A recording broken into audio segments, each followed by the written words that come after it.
서긴 서는데 단단하지가 않다고 그녀의 축축한 성전에 들어갔을 때 그것이 당신을 배신하고 중간에 힘을 잃는가? 만약 당신이 그저 나이 탓이겠지라며 스스로를 위로하며 넘겨버린다면 당신은 단지 자기 기만을 하는 것이 아니다. 당신은 스스로 무덤을 파고 있는 것이다.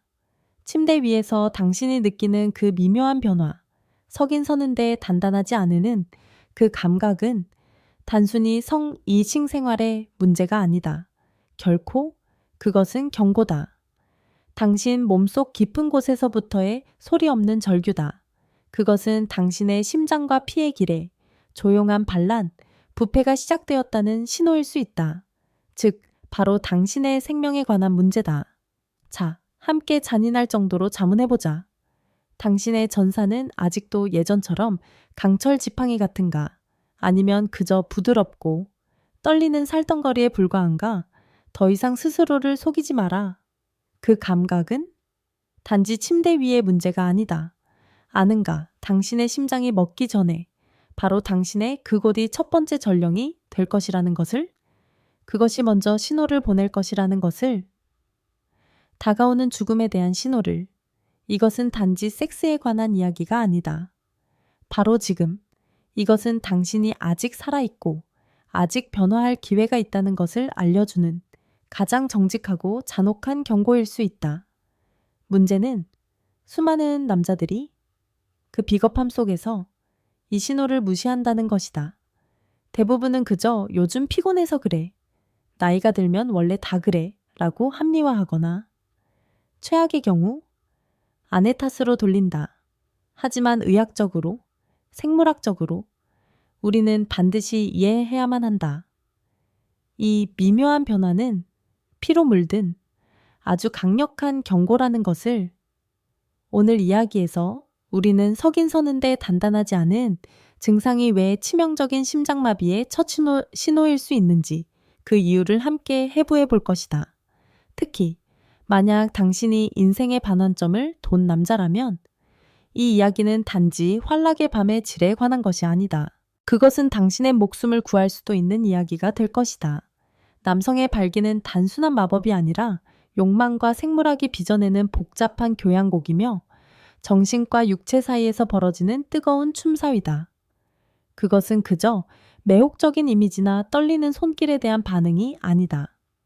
그것은 욕정이 지배하는 뇌 깊은 곳에서 점화되는 가장 원초적인 명령이다.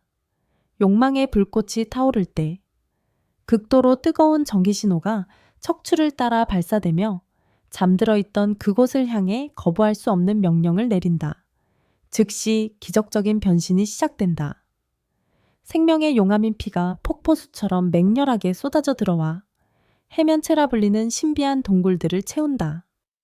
부드러운 스펀지 같던 내부 공간은 부풀어 오르고 팽창하며 연약했던 존재를 단련된 강철 기둥처럼 단단하고 위풍당당하게 바꾼다.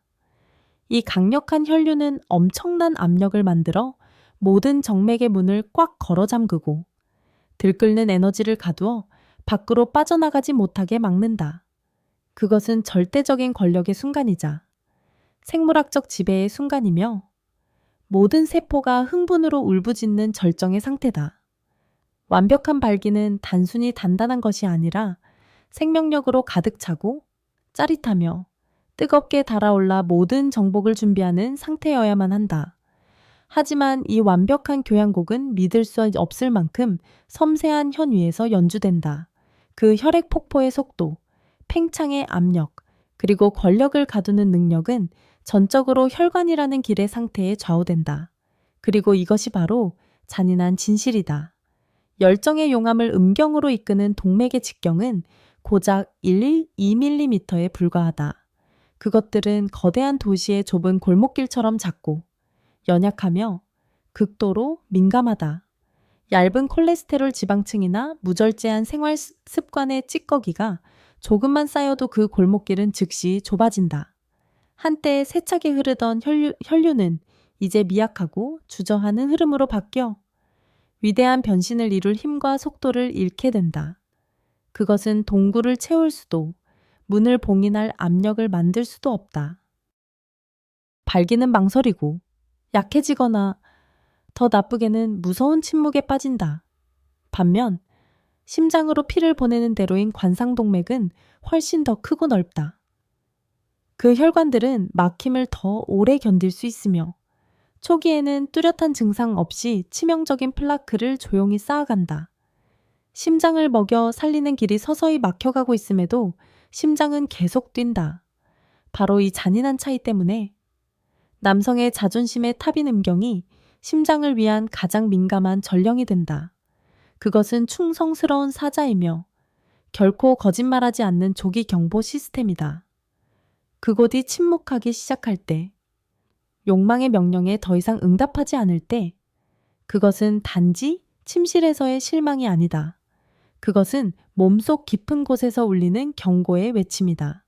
그것은 가장 작은 혈관들이 막히기 시작했다는 신호이며 심장으로 가는 더 큰 대로들 또한 같은 운명을 맞이하는 것은 시간 문제일 뿐이라는 징후다. 발기부전은 음경의 질병이 아니라 서서히 죽어가는 심장의 증상이다.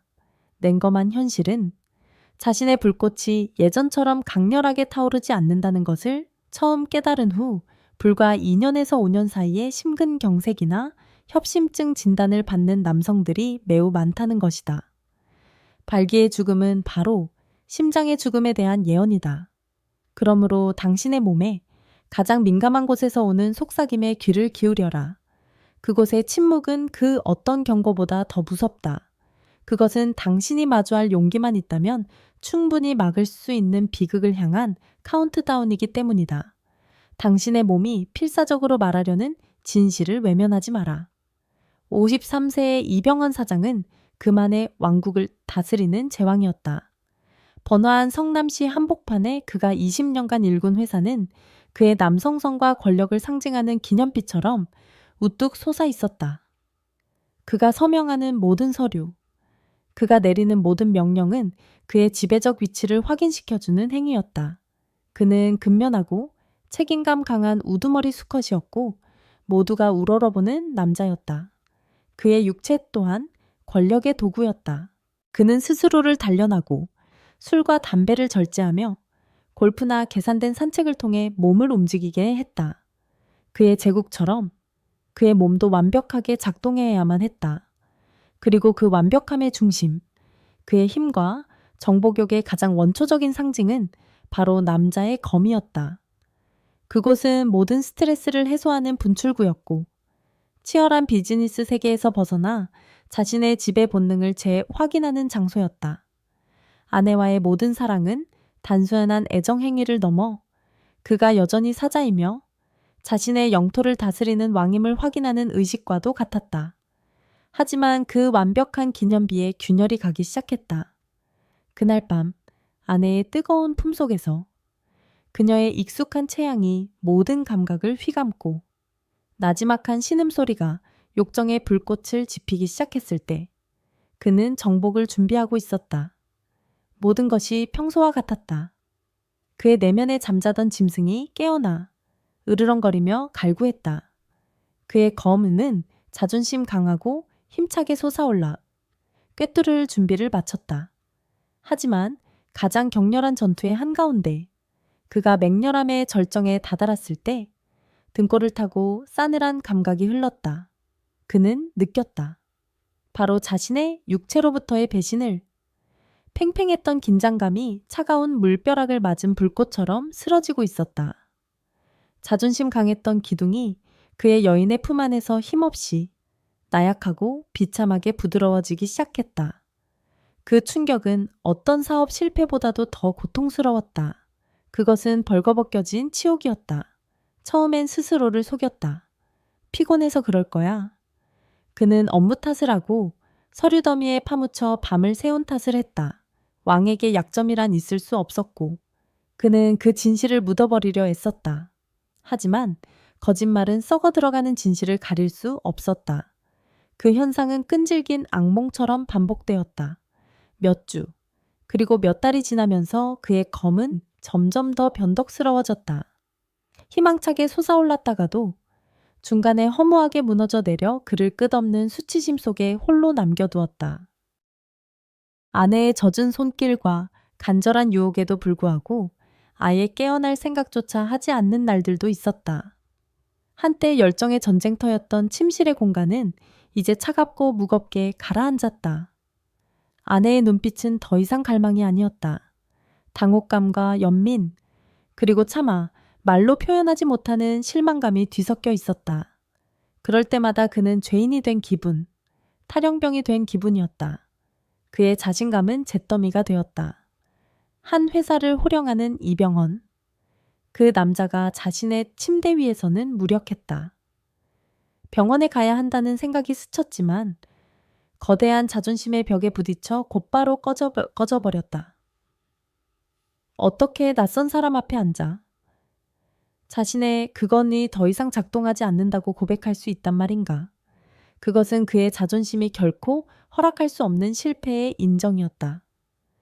그러던 어느 날 밤 독한 소주 연기와 쓴맛 속에서 절친한 친구 하나가 불쑥 자신도 비슷한 문제를 겪었다며 비뇨기과를 찾았던 경험을 털어놓았다.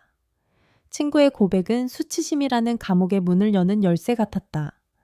처음으로 그는 이 치욕 속에서 혼자가 아님을 깨달았다.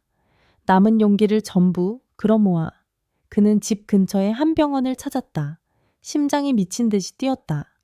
의사는 몇 가지 냉정한 질문과 굴욕적인 검진 끝에 판결을 내렸다. 발기부전. 그 두 단어는 그의 남성성에 내려진 사형 선고와 같았다. 하지만 그가 절망의 나락으로 떨어지고 있을 때 의사가 조심스럽게 한마디를 덧붙였다. 그 한마디가 모든 것을 바꾸었다. 사장님, 이것은 단순히 기능의 문제만은 아닐 수 있습니다. 마지막으로 건강검진 받으신 게 언제입니까?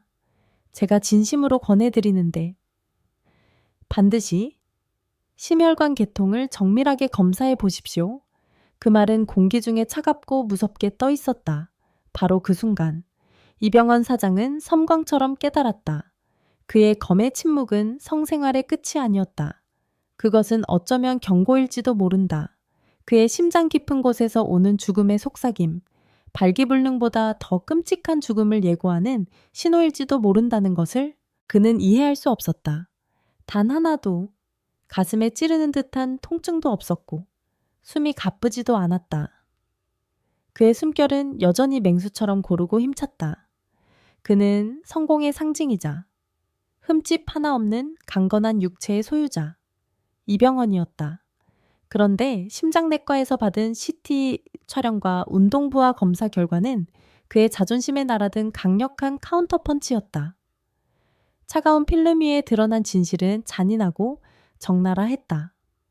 그의 심장을 먹여 살리는 3개의 혈관, 고속도로 중 2개가 이미 70%나 막혀 있었다. 의사는 그가 협심증 전 단계에 있으며 몸 전체에 생명을 펌프질하는 권력의 엔진인 그의 심장이 피에 굶주려 조용히 죽어가고 있다고 말했다. 겉으로 보기에 그는 여전히 위풍당당한 왕이었다.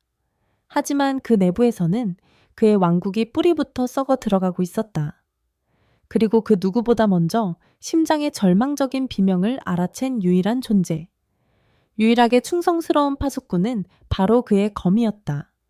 한때의 자부심의 상징이자 정복의 힘을 대변했던 그 무기가 먼저 쓰러졌던 것이다. 그것은 죽음 같은 침묵으로 경고의 비명을 지르려 했지만 오만한 왕이었던 그는 듣지 않았다. 생과 사의 예언에 귀 기울이는 대신 무력한 남자라는 수치심에 빠져 귀를 막아버렸다. 그 충격은 그를 발가벗겼다.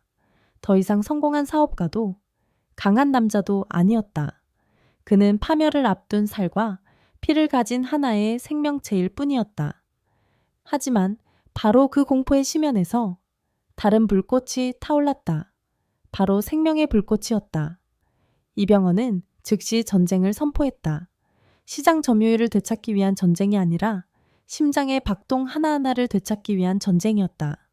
쓰디쓴 알약은 무기가 되었고 싱거운 식단은 강철 같은 규율이 되었으며 일주일에 3번 흠뻑 젖는 유산소 운동은 생사를 건 전투가 되었다. 그는 자신의 몸을 벌하고 태만했던 세월의 때를 씻어내며 생존 의지에 복종하도록 만들었다. 그리고 기적이 일어났다. 6개월간의 끈질긴 싸움 끝에 부활은 가슴에서 오지 않았다. 가장 먼저 사망 선고를 내렸던 그곳에서 왔다. 어느 날 아침 그는 잠에서 깨어나 그것을 느꼈다. 강렬하고 뜨거운 발기, 맹렬한 핏줄기가 그의 검을 가득 채우는 감각이었다. 그것은 단지 단단한 것이 아니었다. 생명력으로 넘쳐났고 오랫동안 잠들어 있던 에너지가 짜릿하게 맥동했다. 그의 기억 속 그 어느 때보다 더 단단하고 더 강하며 더 당당했다. 그날 밤 아내의 품에서 나눈 사랑은 더 이상 불안 속에서 끝내야 할 의무가 아니었다. 그것은 부활의 춤이었고 그가 죽음의 신을 이겼다는 관능적인 확증이었다. 살결의 따스함, 뒤섞이는 신음, 그리고 궁극의 해방감이 과거보다 더 뜨겁고 강렬하게 돌아왔다. 만약 그때 자존심을 버리고 병원에 가지 않았다면 아마 지금 이 자리에 앉아 이 이야기를 할 수 없었을 겁니다. 이제 그의 목소리에는 지배자의 오만함 대신 죽음의 문턱에서 돌아온 자의 겸손함이 묻어났다. 제 몸은 비명을 질렀고 구조 신호를 보냈습니다.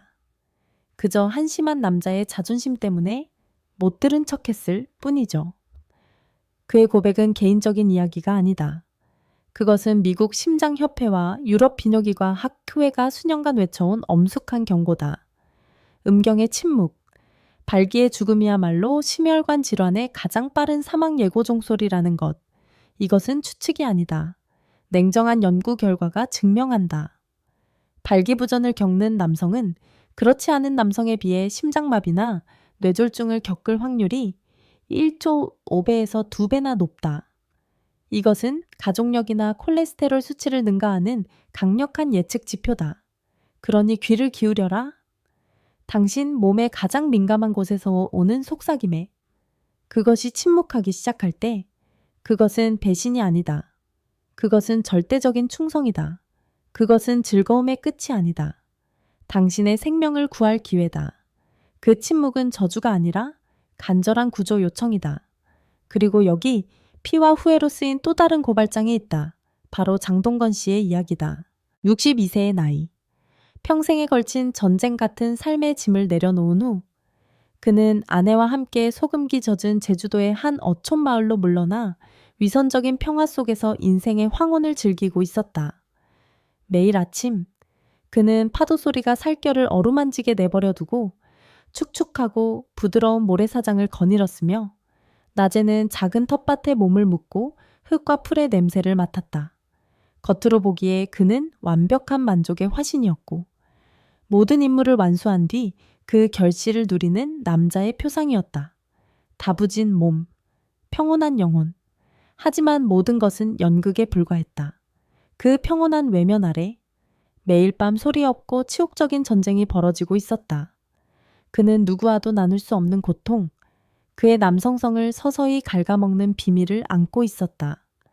아내의 손길에 그의 내면에 잠든 야수는 여전히 깨어났지만 그것은 늙고 병든 야수일 뿐 힘없이 으르렁거리다 수치스러운 물음 속으로 고꾸라졌다.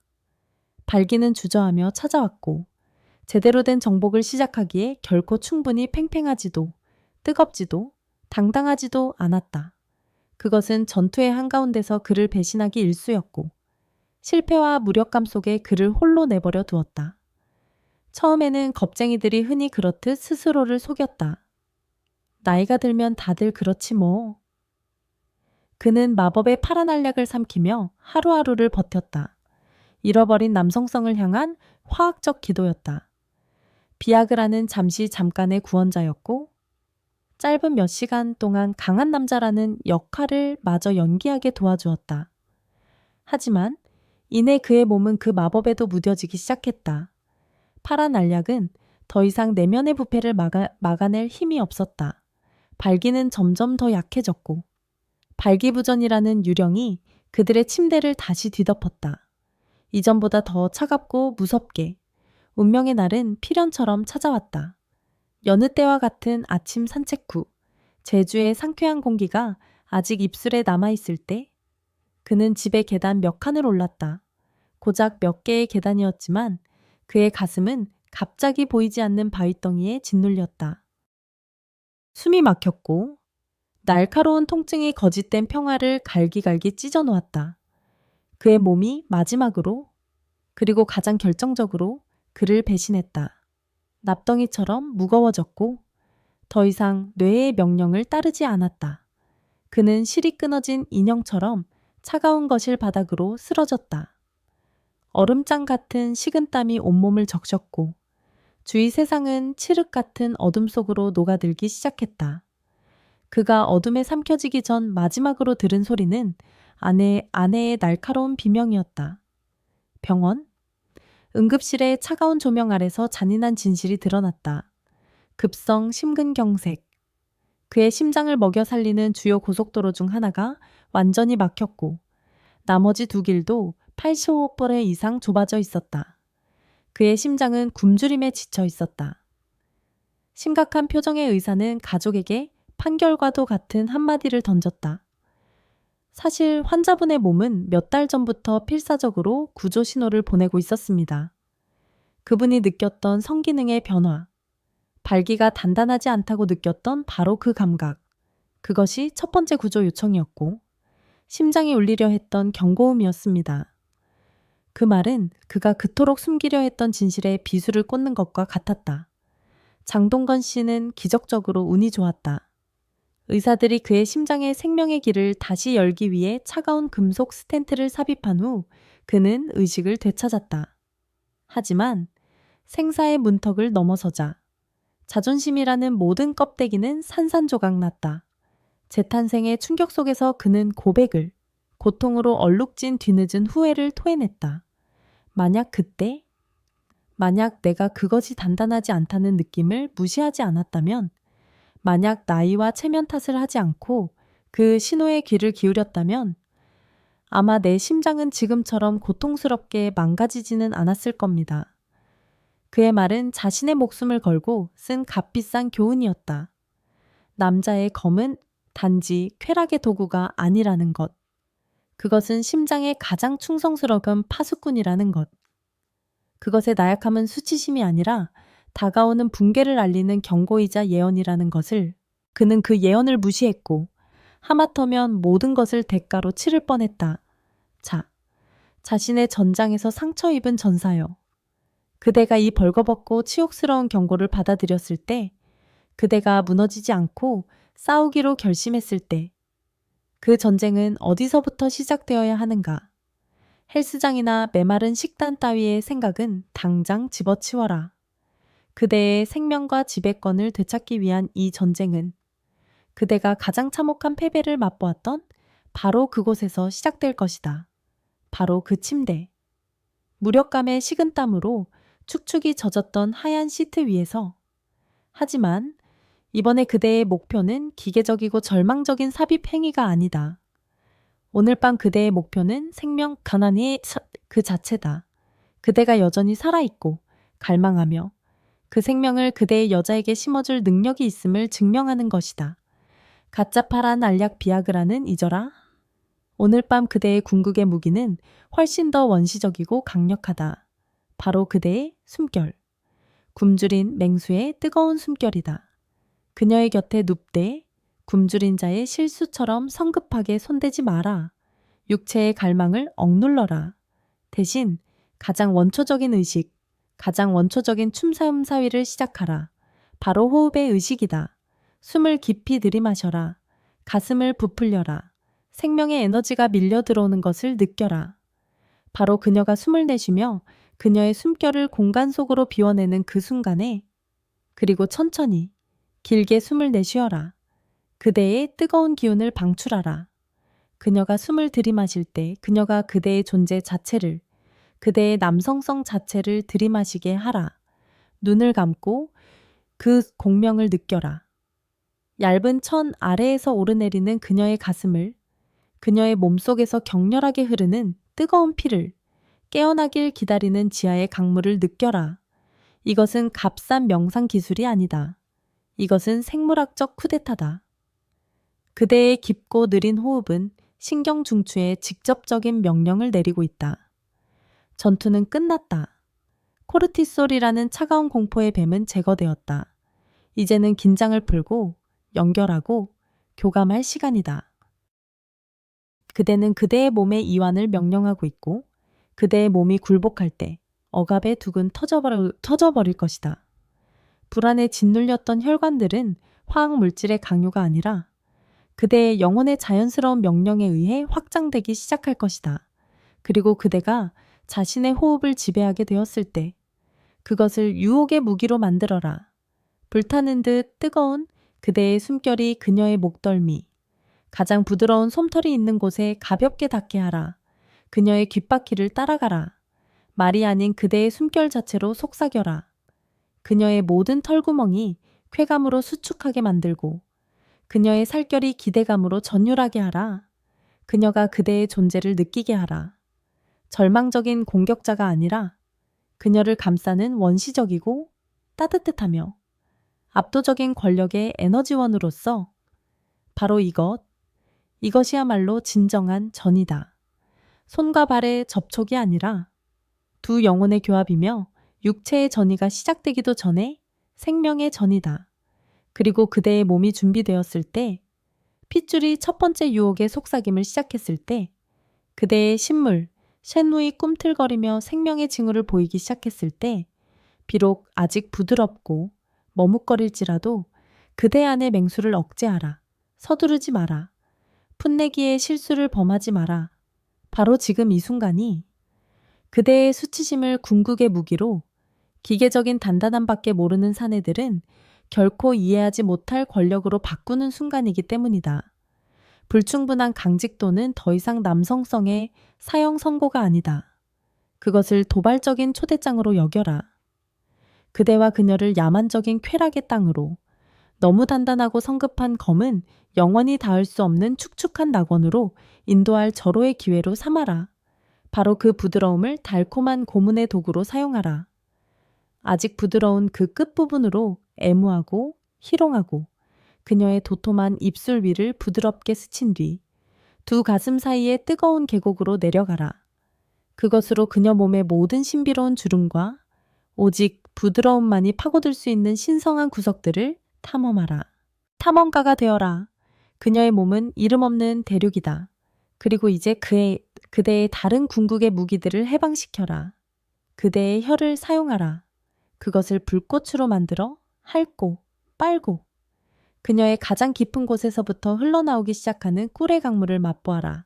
그대의 두 손을 사용하라. 단지 쓰다듬기 위함이 아니라 움켜쥐고 점령하고 다가오는 폭풍의 속도를 조절하기 위함이다. 그녀를 광기의 벼랑 끝으로 몰고 가라. 밀어 올렸다가 다시 끌어내리기를 반복하며 그녀가 쾌락과 고통을 구분하지 못할 때까지 그녀를 먼저 가게 만들어라. 한 번이 아니라 두 번, 세 번. 그녀의 신음이 절규로, 절규가 애원으로 바뀌는 소리를 들어라. 끝없는 오르가슴 속에서 경련하는 그녀의 몸을 보아라.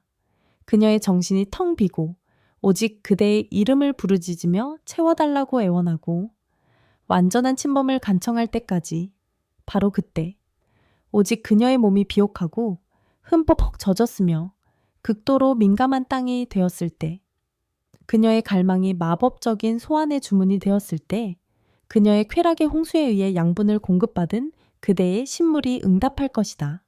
그것은 그대의 노력이 아니라 원시적인 힘으로 달궈진 강철처럼 단단하고 용암처럼 뜨겁게 솟아오를 것이다. 이것은 더 이상 그대 혼자만의 전쟁이 아니다. 이것은 두 영혼의 춤사위, 육체의 제의지의다. 그대의 처음의 나약함이 그녀의 폭발을 위한 촉매가 되고 그녀의 폭발이 다시 그대를 부활시키는 신성한 에너지가 되는 그대는 더 이상 절망 속에서 자신을 증명하려는 자가 아니다. 그대는 거장이 되었다. 관능의 교향곡 전체를 지휘하는 메스트로가 되었다. 그곳에서는 느림과 부드러움, 그리고 쾌락을 통한 지배가 그 어떤 기계적인 단단함보다도 더 강력하고 잔인해진다. 그리고 마침내 그 순간이 온다. 그대가 마침내 그녀의 축축한 관문을 꿰뚫고 들어가 그 안의 공허를 채우는 완전한 합일의 순간, 땀으로 젖은 두 개의 벌거벗은 몸이 뒤엉켜 하나로 녹아내릴 때 이것 하나만은 뼛속 깊이 새겨라. 이것은 저속한 음행이 아니다. 이것은 신성한 치유의 의식이며 생명의 제사다. 그대의 깊고 단호한 모든 움직임은 그녀를 광란 속에서 신음하게 만들 뿐만 아니라 바로 그대 심장에 지친 근육 하나하나를 주무르고 있는 것이다. 그것을 느껴라. 그대의 혈관 속에서 용솟음치는 생명의 용암은 단지 발길을 위한 것이 아니다. 그것은 심장을 향해 포효하며 흘러가 신선한 산소와 가장 순수한 영양분을 실어 나르며 죽음의 신이 남긴 찌꺼기를 분쇄하고 수년간 그대를 조용히 옥죄어 온 불순물을 씻어내고 있다. 그대의 가슴 속에서 전투의 북소리처럼 격렬하게 울리는 심장 박동. 그것은 죽음을 알리는 조종 디아오종이 아니라 부활의 장엄한 교향곡이다. 그것은 그대가 여전히 살아있고 여전히 싸우고 있으며 여전히 정복할 능력이 있음을 외치고 있다. 그대가 돌진하고 있는 그 오르가슴, 그대가 곧 해방시킬 그 폭풍은 단지 하반신의 평범한 경련이 아닐 것이다. 아니다. 그것은 영혼 전체의 오르가슴이며 바로 그대 심장의 폭발이다. 무력감이라는 유령으로부터, 나약함이라는 치욕으로부터, 갑작스럽고 고독한 죽음의 공포로부터의 완전한 해방이다. 그 순간, 더 이상 억누를 수 없을 때, 구원을 찾은 상처 입은 짐승처럼 그대가 포효할 때, 그대의 뜨거운 정객이 그녀 몸 깊숙한 곳으로 발사될 때, 경련하며 흠뻑 젖은 그녀의 몸 위로 그대가 무너져 내릴 때, 그대는 그 어떤 교리보다도 더 적나라하고 신성한 진실을 깨닫게 될 것이다. 섹스는 죽음으로 이끄는 죄악이 아니다. 온 영혼과 육체를 다해 행해지는 섹스야말로 죽음에 맞서는 가장 강력한 명약이자 투쟁이다. 그것은 그대가 여전히 살아있고 불타오르듯 갈망하고 있으며 격렬하게 사랑하고 있음을 증명하는 가장 강철 같은 화건이다. 그리고 바로 그 순간, 바로 그 벌거벗은 순간이야말로 궁극의 구원이다. 오늘 밤 그저 습관처럼 섹스하지 마라. 그대의 육체를, 그대의 쾌락을, 바로 그 섹스를 이용해 그대 자신의 생명을 구원하라.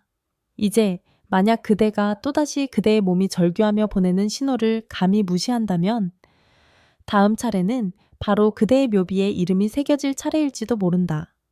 더 이상 스스로를 속이지 마라. 그 신호는 요란하게 오지 않는다. 그것은 침묵 속에서, 침대 위에서의 치욕스러운 물음 속에서 오지만 그 어떤 경고보다도 더 명백하다.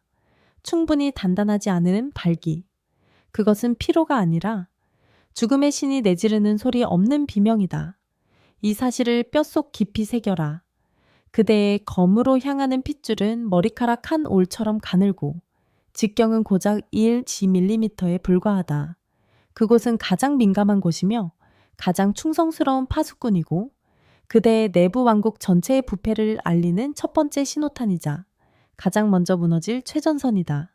자, 벼랑 끝에 선 전사여. 그대는 무엇을 할 것인가? 치욕 속에서 죽음을 기다릴 것인가? 아니면 일어나 싸울 것인가? 만약 싸우기로 결심했다면 이것이 그대의 작전 계획이다. 이 전쟁의 첫 번째 단계는 무모한 공격이 아니다. 바로 정찰이다.